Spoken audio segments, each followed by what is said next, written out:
All the information shared in this video is available on the public platform. Nothing is discussed here which may breach the confidentiality of our armed forces.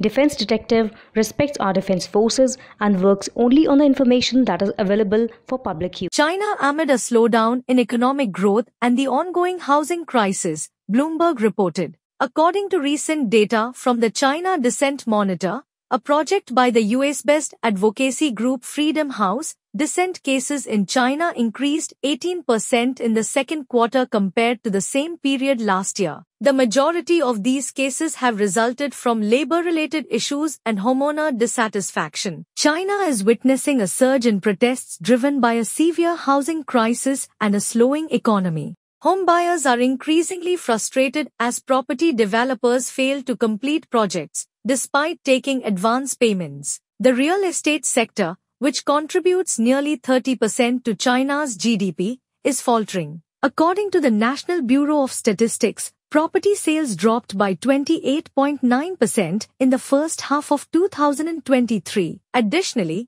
China's GDP growth rate has slowed to 3.2%, far below the government's target of 5.5%. People are losing confidence in the system. These protests are not just isolated incidents but are growing in scale and frequency, signaling deep-rooted economic and social issues. For investors, these developments are crucial. The housing crisis and economic slowdown in China could ripple through global markets.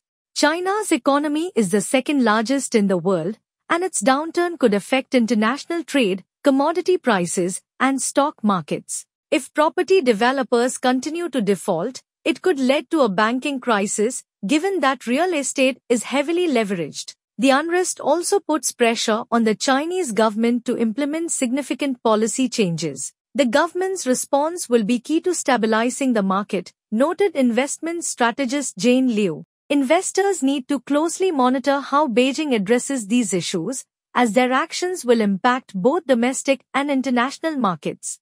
Further, most cases of dissent were a result of forced relocation and unfair land acquisition, 70%. The report found that over 2,800 protests in the country were linked to the struggling property sector. The increase in dissent cases in China reflects the broader economic challenges the country's ruling government faces. Citizens are dealing with a slowdown in economic growth and overall confidence has waned as 4 decades of rising living standards show signs of stalling.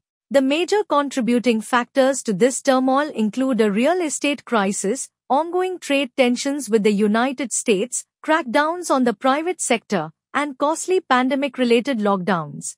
The data covers more than 370 provincial-level cities. It shows property crisis remains a significant driver of unrest, with protests related to real estate rising by 10% over the past year.